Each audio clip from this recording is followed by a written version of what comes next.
It was a sharp, bitter morning in Birmingham, Alabama, the kind that bit at your ears and made you breathe in clouds.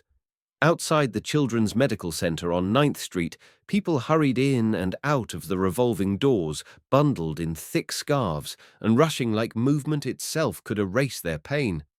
Amid the crowd and the cold sat a boy small still and silent. His name was Liam Parker, and he was just 9 years old. He didn't beg. He didn't speak. He only sketched hunched over a weathered notebook, wearing a jacket that swallowed his frame and boots bound with duct tape. Most people didn't notice Liam. They mistook him for a kid waiting on a parent or maybe a sibling inside. A few nurses had once tried to move him along, but after realizing he wasn't bothering anyone, they left him alone. He came most Saturdays, sitting on the same flattened piece of cardboard by the entrance, drawing whatever came to mind, a bird, a wheelchair, a person's face. He watched people more than anything, watched the way they moved, the way they carried grief or joy or sometimes both. He didn't ask for money. He didn't hold a sign.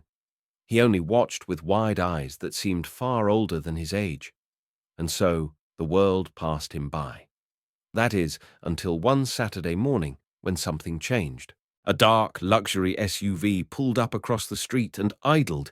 Inside was Michael Bennett, a man in his late 40s with sharp features and tired eyes. In the back seat was his 6-year-old daughter Emma, cradled in a pink blanket, her legs curled under her in silence. Michael stepped out, first opened the rear door and lifted Emma into his arms.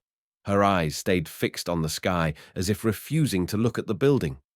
There was a slowness to the way Michael moved, careful, heavy, protective. As they walked toward the hospital, Liam looked up from his notebook and watched them closely, studying every detail, every step. And just as they passed, Liam did something he rarely did. He stood. With a soft but steady voice, he called out, "Sir, I can make your daughter walk again." The words weren't loud or desperate, they were confident. Michael stopped in his tracks, stunned. It wasn't the words that caught him off guard. It was how they were said. Not like a joke, not like a scam, but like a promise that had already been fulfilled in the speaker's mind. Michael turned slowly, tightening his grip on Emma. Liam didn't flinch. He closed his notebook and tucked it under his arm. His red beanie slid low over his ears as he stepped forward, slightly, waiting for a response. Michael stared at the boy's taped shoes, his cracked glasses, the slight shake in his hands, but there was no mockery in Liam's face. Just calm. Just truth. He said it again, quieter this time. "I can help her." And somehow something in Michael Bennett, broken and cynical as it was, paused. Not in belief, but in wonder. Michael didn't know what to make of the encounter. He turned away, walked into the hospital, and spent the next few hours listening to therapists, doctors, and neurologists repeat the same cautious updates they always gave. Managing expectations. Long journey, little progress. He nodded, but his mind wasn't in the room.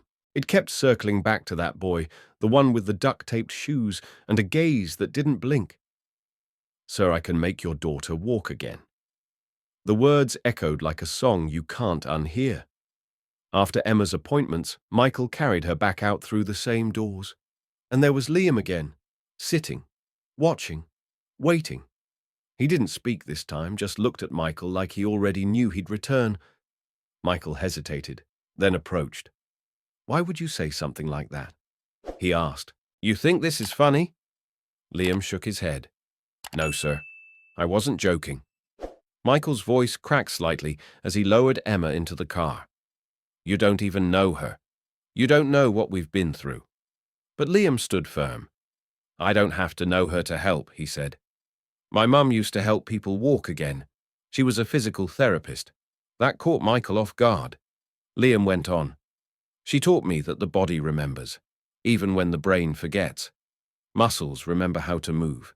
You just have to remind them." His voice was quiet but unwavering, the way a memory might speak if it had lips. Michael folded his arms, trying to protect his dignity from a child. "So what?" He scoffed.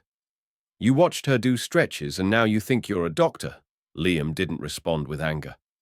I watched her help a man walk again after 5 years in a wheelchair. No machines, just hands, just faith. There was no ego in his words, just a deep well of knowing. Michael glanced at the hospital behind them, then at Liam, then at Emma asleep in her seat. He shook his head and turned to leave, but Liam took a breath and stepped forward. "Just 1 hour," he said. "That's all I'm asking. Let me show you." Michael stared at him, unsure what he saw. A boy, a scam, a miracle. Then, without thinking, he muttered, "Harrington Park. Tomorrow, noon. Don't be late." Liam nodded once. "I'll be there." Michael drove off, not looking back. But in his rearview mirror, Liam was still there, still watching, still believing. The next day, Sunday arrived with a clear sky but a biting wind. Harrington Park was mostly empty, just a cracked basketball court, a tired swing set, and a patch of grass pretending to be a field. But Liam was already there by 11:45, seated on the bench under the big oak tree. He had a towel folded beside him, a small gym bag at his feet, and eyes scanning the horizon with calm expectation. At exactly 12:07, Michael's SUV rolled up. He stepped out without a word, lifted Emma gently from the back seat, and wheeled her over to the boy. His face was tense, arms crossed like armor, already regretting showing up. Liam stood as they approached. "Hi again," he said, with the quiet dignity of someone much older. Emma offered a shy wave. "Hi, Emma." Liam smiled. Her eyes lit up slightly. Michael furrowed his brow. "How do you know her name?" Liam shrugged.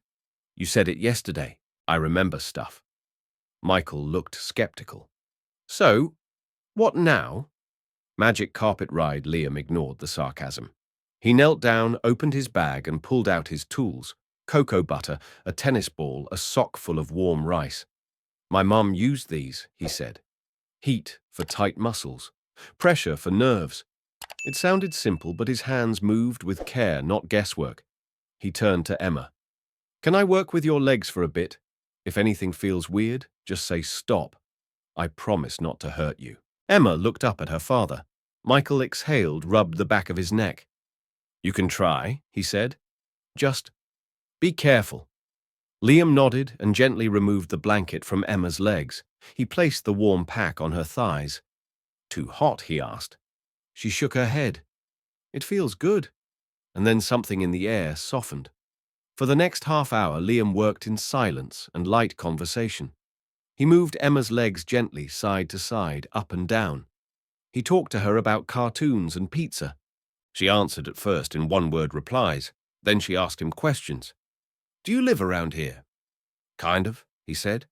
"Do you go to school?" "Used to." "Why not?" He paused. "My mom passed. Been figuring stuff out since." She whispered, "I'm sorry." He gave a small smile. "Thanks." That first session ended without a miracle, but something had shifted. Emma smiled more on the way home. Michael watched her in the rearview mirror, trying not to believe what he saw, but unable to deny the lightness in her expression. The next Sunday, they came again, and the Sunday after that. Each time Liam arrived early, set up his towel, and greeted Emma like they were old friends. Each time he introduced a new movement, stretching her calves, flexing her toes, stimulating nerves with simple pressure. By the third week, something small happened. Liam tapped Emma's knee and asked, "You feel that?" She blinked. "A little. Like pressure." It was subtle. It could have been nothing. But it wasn't. It was the start of something. Michael's eyes widened, but he said nothing. Liam just nodded. "That's good. That means your muscles are listening." And Emma, she wasn't just listening anymore. She was responding, talking more, laughing, trying. Liam never asked for anything. No money, no favors. His only request was time. Time and a little trust. And slowly Michael found himself trusting. The boy who once seemed like a street kid now felt like something else entirely, like a bridge between despair and something better. Something alive. Something new. Michael still doubted. But his doubts grew quieter with each session, each twitch, each smile. By the fifth Sunday, Liam was teaching Emma how to curl her toes using a rubber band. It's about memory, he explained. Your brain knows what to do. It just forgot. We're reminding it. Emma grinned. Like learning to ride a bike again. Exactly, Liam said. Only this time your muscles are the wheels. Michael watched from the sidearm still crossed, but for warmth, now not defense. He didn't know what was happening, but he knew what it wasn't. It wasn't false hope. It wasn't a scam. It was real, whatever it was. And as he looked at Liam kneeling in front of his daughter with steady hands and patient words, something inside Michael cracked just a little more. It wasn't pain this time. It was possibility. The fourth Sunday came with grey skies and heavier air. When Michael pulled up to the park, something was clearly off. Emma wasn't smiling. Her head leaned against the window, her arms crossed tightly across her chest. As he helped her into the wheelchair, she refused to make eye contact with either of them. Liam noticed immediately and stepped closer, gentler than usual. "Hey, Emma," he said softly, kneeling beside her. But she didn't reply. Michael sighed and muttered, "She doesn't want to do it today." His voice carried frustration, not with her, but with the weight of disappointment that had settled between them. Liam didn't back away. He sat on the grass beside her, not saying anything at first. Then after a long pause he spoke, not like a teacher or a healer, but like someone who knew the sting of being stuck. "You think I don't get tired too?" he asked quietly. Emma's eyes flicked toward him.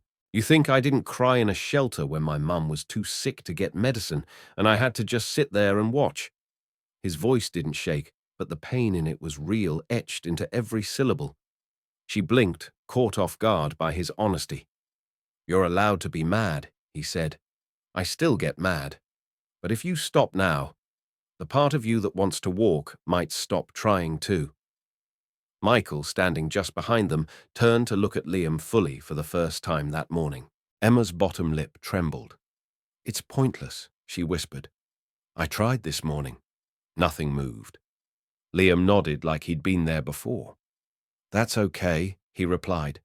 "Sometimes trying feels like failing, but it's not. It's just part of finding the way through." Then after a moment he leaned closer and added, "Being scared doesn't mean stop. It just means you're close to something important." The words landed not just in Emma's chest, but in her father's too. There was a stillness that followed, like the moment right before a seed breaks through the soil. Emma stared at the grass for a while before wiping her face. "Okay," she whispered. "Let's try again." Liam gave a quiet nod. "Good," he said simply, like nothing had ever gone wrong. He set up as usual, towel, rice pack, gentle movements. But today there were fewer questions, less chatter. Just quiet determination. Emma didn't flinch when he touched her legs. She didn't look away. She focused, tried, pressed, reached. And then it happened. Her right foot, the one she'd tried to move that morning, slid forward, slow, stiff, barely noticeable at first. But it moved. Not a toe twitch. A full slide. Michael gasped, dropping to his knees. "Do it again," he whispered. Emma pushed again, and it slid another inch. Liam didn't cheer or react big. He just smiled, small, proud, steady. "Told you," he said gently. "The body remembers." In that moment, everything changed. Not just for Emma, but for all of them. The frustration hadn't vanished. It had transformed. It was no longer a wall. It was a fuel. And for the first time since the accident, hope didn't feel dangerous. It felt possible. Later that week, Michael stood in his kitchen, looking out the window into the quiet backyard. He hadn't slept much, not because of worry, but because of everything that had awakened inside him. The moment Emma's foot moved played in his mind like a film reel, and every time he saw it, the same face appeared beside it. Liam's. That night, as Emma finished dinner, Michael walked over and crouched beside her. "Would it be okay," he asked, "if Liam stayed with us for a while?" Her eyes widened with joy. "Yes," she said, without hesitation.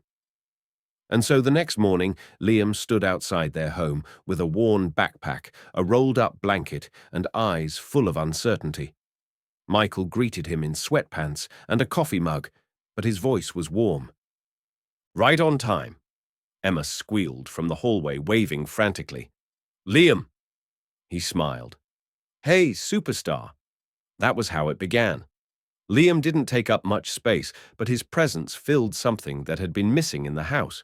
He had his own room, now a small one with clean sheets, a desk, and a place to hang his mom's photo. He didn't say much about his past. He didn't need to. His actions said enough. Every morning before the sun fully rose, Liam would knock gently on Emma's door. Together they'd stretch, breathe, and train. There were no machines, no beeping monitors, just consistency. Just presence.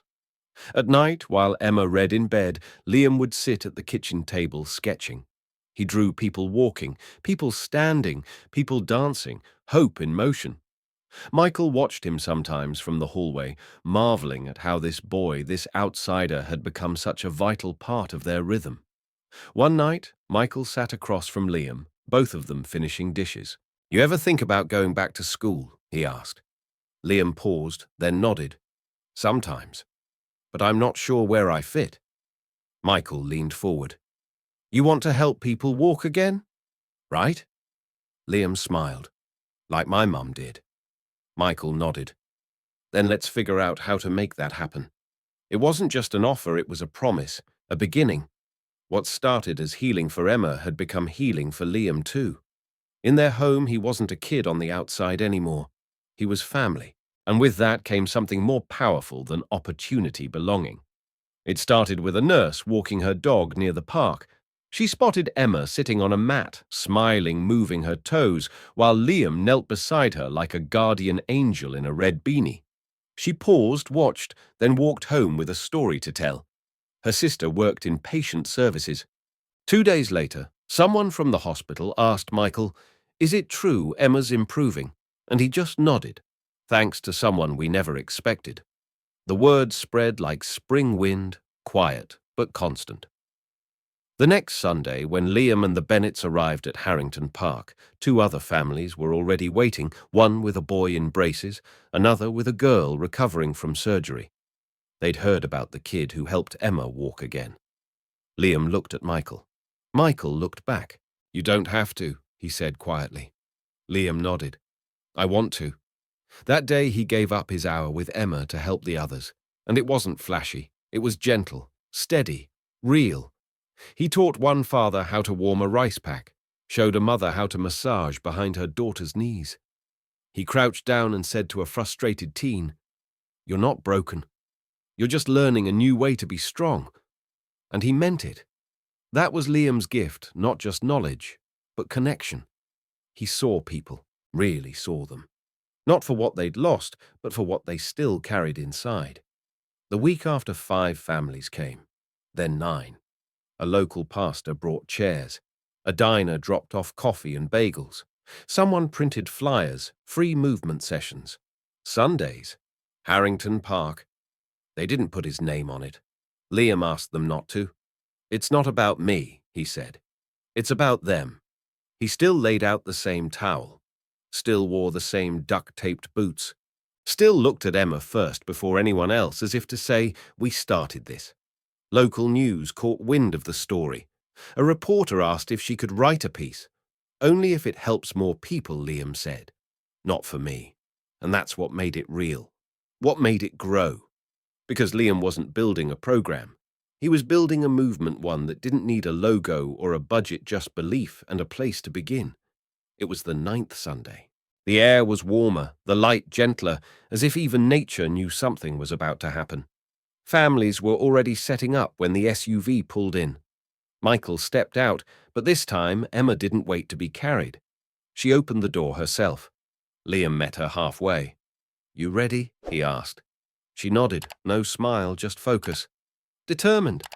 Together they laid out the towel, prepared the rice, unrolled the belt. The usual rhythm, but the energy was different. Thicker. Electric. Liam looked up at Michael.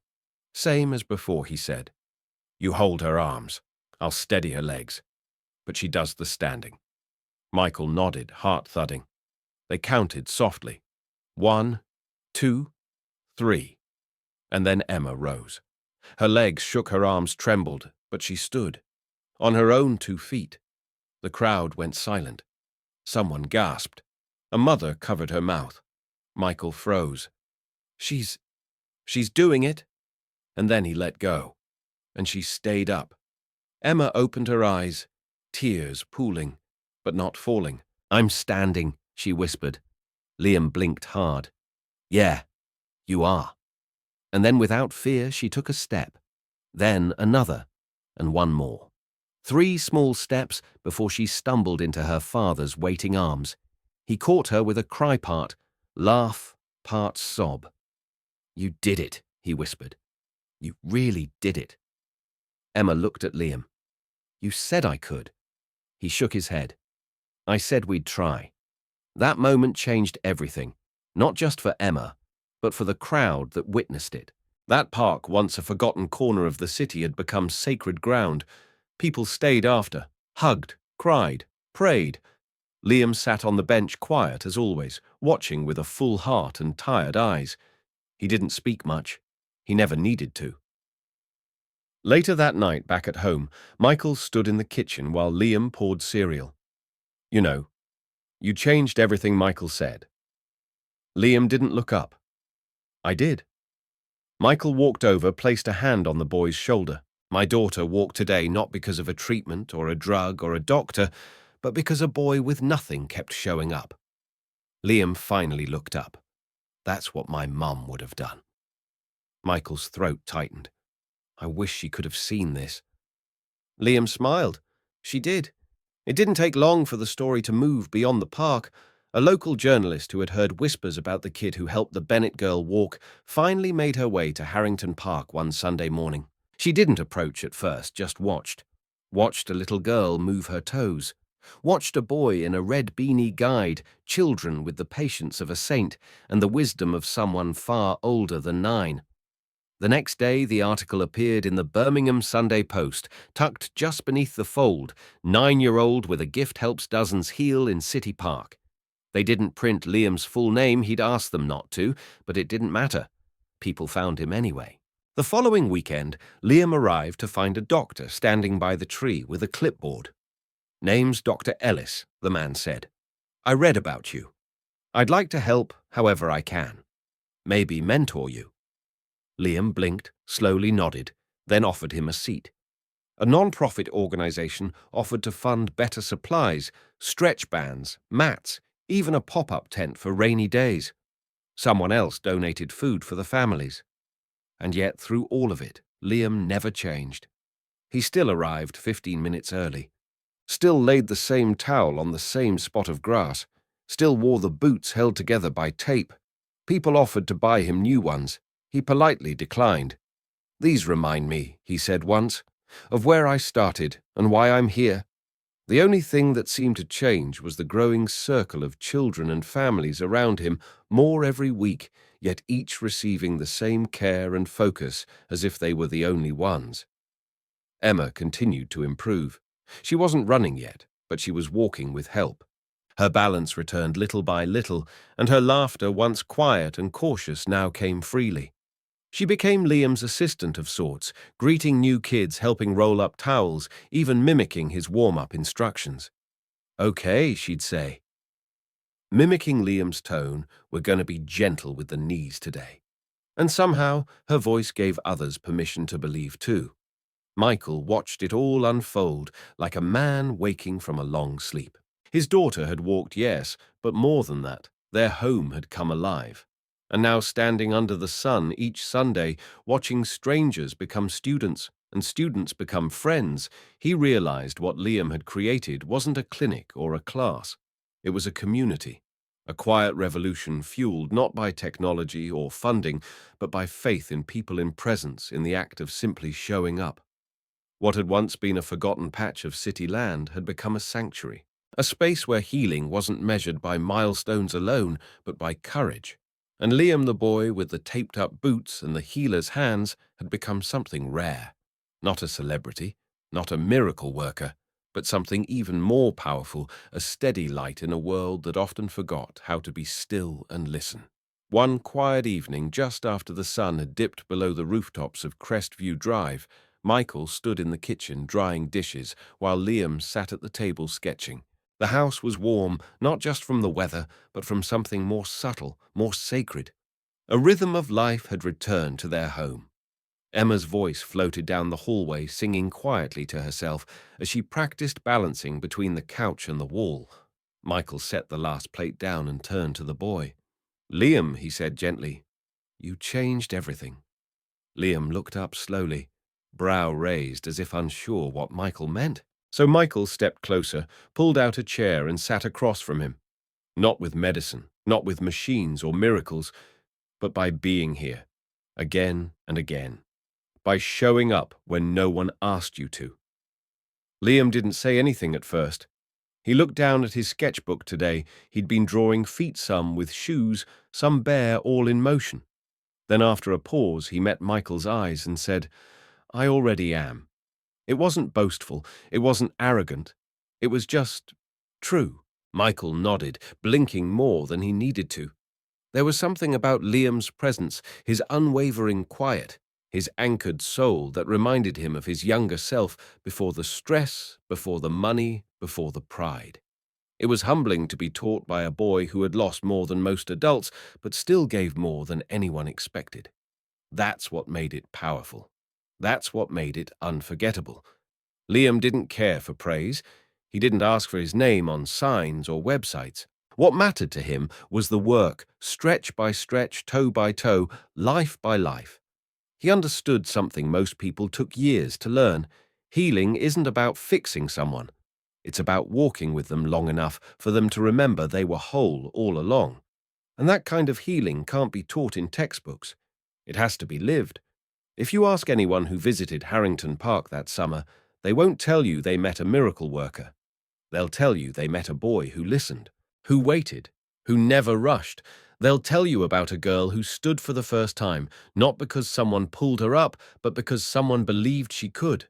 And they'll tell you about the silence that fell across the grass when it happened, the kind of silence that only happens when hope returns to a place it once left behind. This story is not just about walking again. It's about choosing to keep showing up, even when the world has turned its back.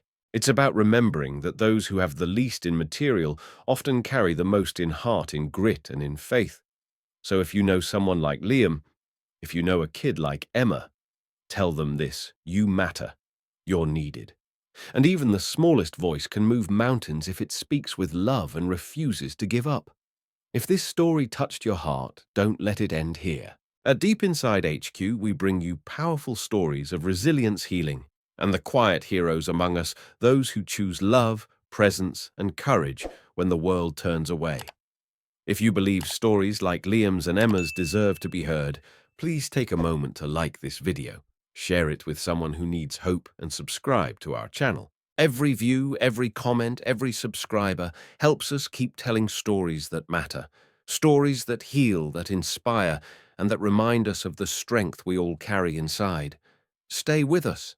There's more to come.